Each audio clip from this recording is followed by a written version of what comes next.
Welcome back to another episode of Long Time Good Time 2026 edition. Whoop, whoop. In the new year.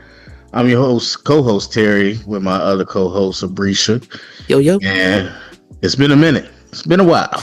It has been a while. Happy New Year, folks. Happy New Year indeed. Blessings and good tidings to all. A lot of stuff went down. And low key, I just thought about it right now. We could have did a recap, but I don't even remember all the stuff. So Honestly, we gonna talk about what happened right now. And right now, Netflix is popping. Not only with Netflix buying Warner Brothers or winning the bid to take over, which we're not gonna get into, but so they're gonna be even larger going forward. But just in this past year, they dropped a lot of bombs, and we're gonna talk about those bombs. We got Chappelle's new stand-up special. We got the Diddy doc, the infamous Diddy doc, and then we got Stranger Things wrapping up after almost 10 years with that finale, season 5. So let's start. I think we could start what might be the shortest conversation.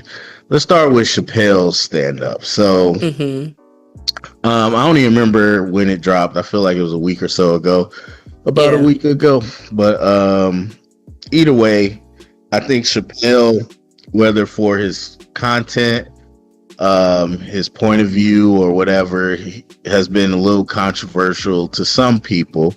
And I think people that are even fans of Chappelle, they've started to become a little more critical with his, I guess you want to say, older version of what he does in stand-up, as opposed to young Chappelle. We know was a lot more in-your-face comedy and Chappelle Show and all that, but he's morphed into more of a lecturer, if you want to say that. So some people are critical of that. Some people say it's not stand-up or anything. So you already had all that going into it, and then I feel like some of the reviews were mixed, but you got a chance to check it out. What did you think about, or first of all, what did you think about Chappelle's, I guess since he started with Netflix, he's been into this mode of half comedy, half talk? I don't feel like that. Yeah, I don't feel like that.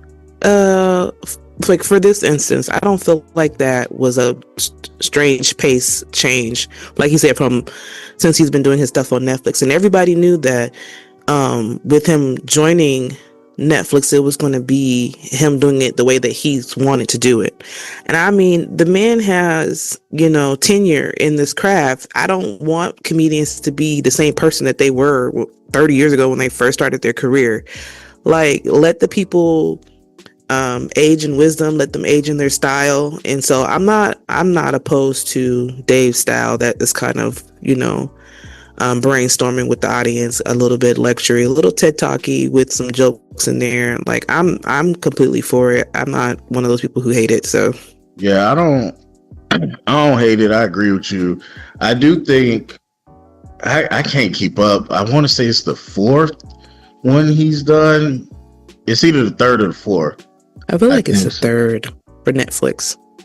And I do feel like it, watching this one in particular, I don't think this one was as profound as some of the other ones, but I do think just the structure in general, I don't hate it, but I do think it's starting to get a little repetitive at this point. Like, I felt like I knew exactly what beats he was going to hit when.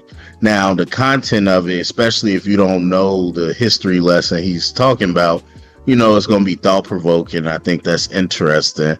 But yeah, I think just structure-wise, it's starting to, I don't know, I won't say it's getting old, but it feels like when he came back, it was like, I'm Chappelle, I'm that guy. Let me sit up here on this stage and y'all gather around to listen to the good word. And it was like camp counselor-ish. It just felt like, it felt cool. Like, yeah, that's Chappelle. he holding court right now. Like if he in the room with a bunch of comedians, young, old, new, everybody gonna sit around and listen to him. Same thing with the audience, and that was cool because we missed him for so long and all that. But now I feel like okay, you gonna pull out the cigarette, you gonna take your drink, pause, and I'm Dave Chappelle. Sit around, listen to me. I don't know. I just feel like it got a little repetitive. Personally. But I'm wondering, do you think, knowing how Dave Chappelle operates, do you think that it's intentional? Do you think that he was like, yeah, I took this deal, but it's still corporate, so this is my way of like still sticking it to the man? And like, do you feel like, long story short, do you feel like it's intentional? And this is his fourth, by the way, for Netflix. I looked it up. Okay. I feel like this is from what we hear, because during the pandemic, which I think, or the quarantine, I think that was before his first Netflix special. But either way, we heard that people was flying to Yellowstone, Ohio, or wherever he lives, to see him do his thing, and it was pretty similar. He just didn't record it. So I think this is his style, and I think it's cool, especially somebody in higher ed. I get it. I know professors like that, old school professors that still walk in and just give you a lecture and try to drop knowledge on you. I guess it doesn't hit the same in the internet age where people got a lot of access to information, but still, I like it mixed in with the jokes. I just think, I don't know. I just feel like the whole aura and juju of the specialist, I'm Chappelle, sit down, listen. And it's not like a 85 South, where 85 South is like, sit down, we gonna do some stuff. It might be rapping, it might be singing, we might roast, we might do that, but we just sit down, we gonna entertain you. It's like, sit down, I'm Dave Chappelle, but I'm about to do the same thing you already know I'm about to do. And he's good at it. He's great at it. He is great at it, and I'm wondering if this is his way of, I feel like he's such a strategic person, and I'm wondering if this is his way of making himself almost unclippable. I feel like he's not really a fan of, how things are modern day, even though he pays homage to the the younger folk and big up as many people as he can. But I think that he does this stuff intentionally so that he can't, like, if it is going to be a clip, in order for you to get it, it's got to be a 15-minute clip. It can't be a 1-minute clip of, yeah, Dave Chappelle's funny. That joke was, X, Y, and Z. That is my theory. I feel like he does it so that when you're watching him, you have to watch it in full. There is no, like, just sitting for a minute, getting a couple of jokes.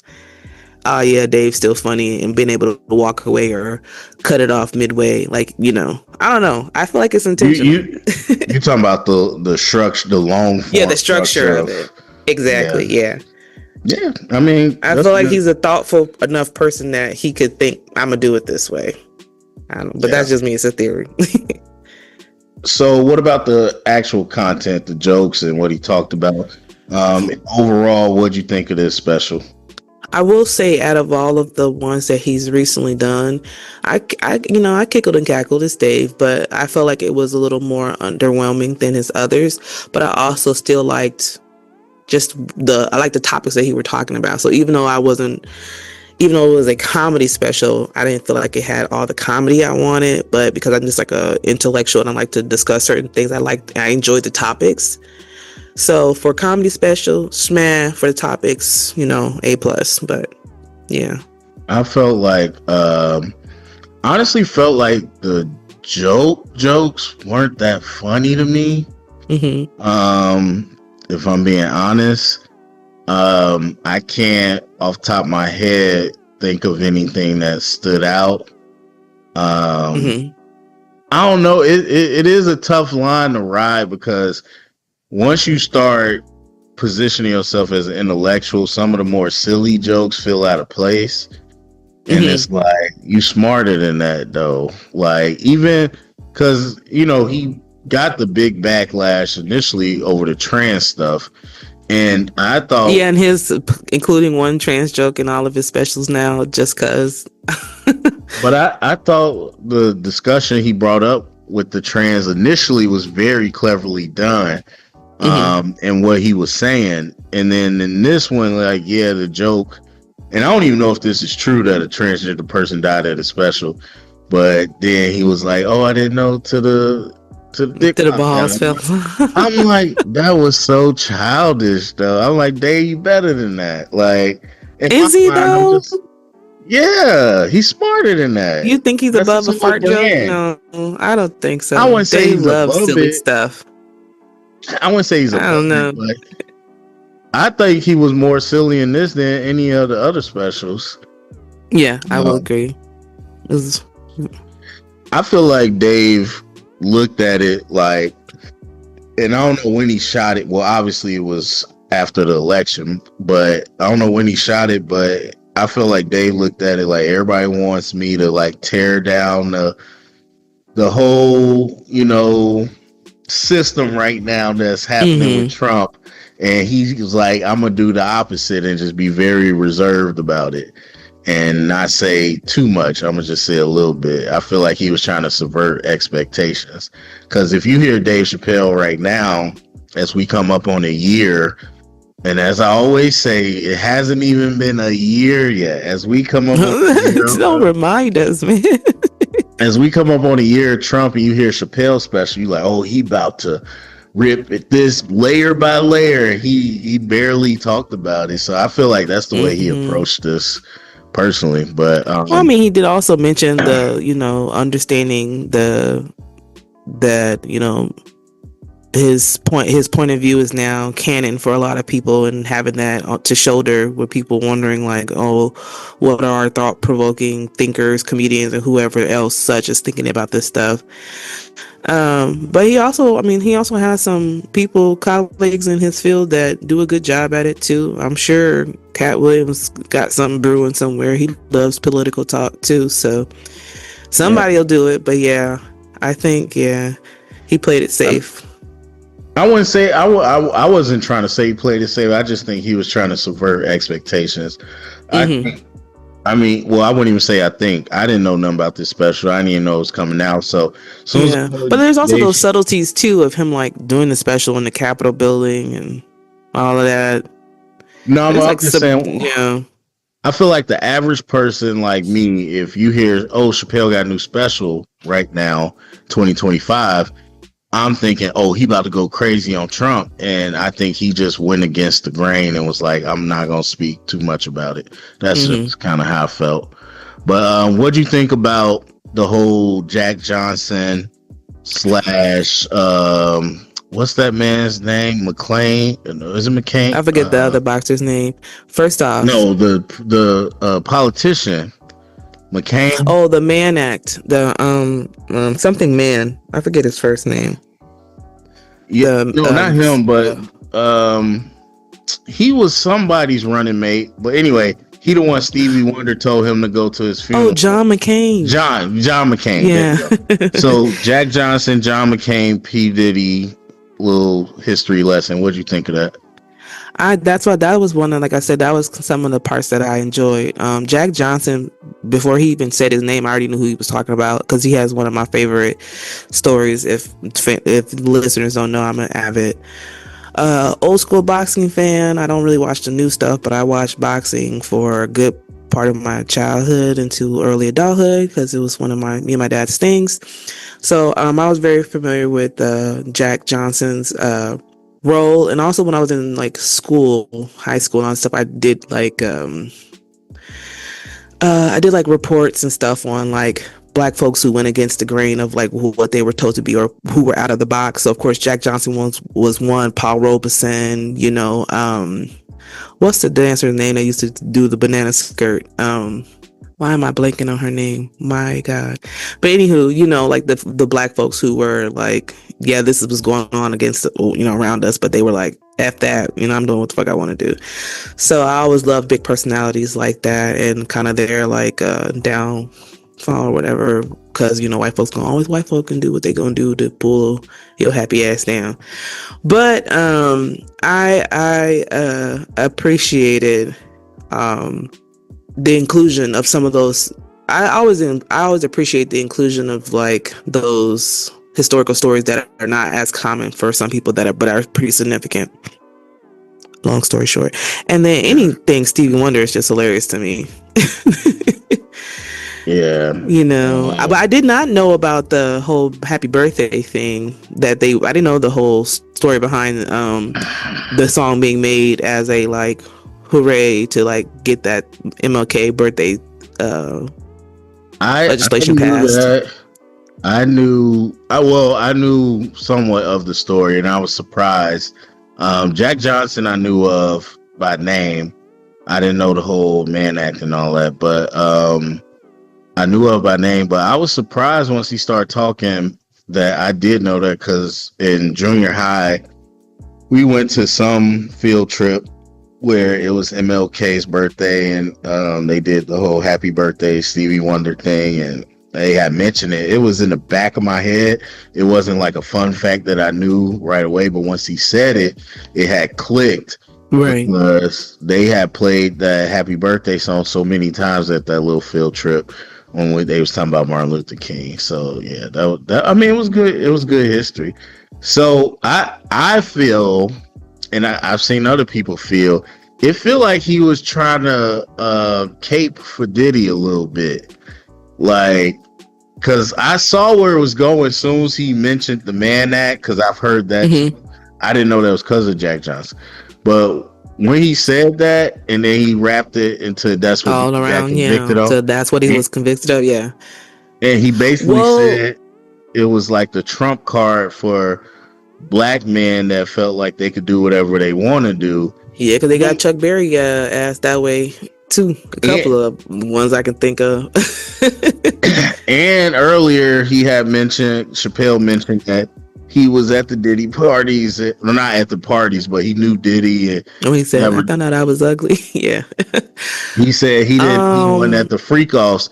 So it felt like he was low key, and it brings up Marlon Wayans to me. It feels like he was trying to cape for him. Oh yeah, the whole shade of zooming in on his picture at the. Just like Marlon trying to sow doubt into it, like this is a powerful man, or like a powerful black man. Why people trying to tear him down? It's like, Marlon, what you trying to cape for Diddy for? I mean, people are always going to have that rhetoric when it comes to the black community. They did the same thing with Bill Cosby. Anytime anybody gets guy, that's the white man. We know he was just about to buy a network, or he was just about to do something that they don't like niggas to do.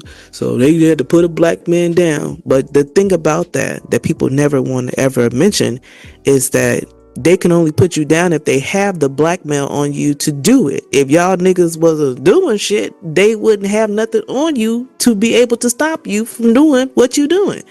Why are y'all celebrities out here, y'all favorite celebrities out here doing shit they ain't got no business doing?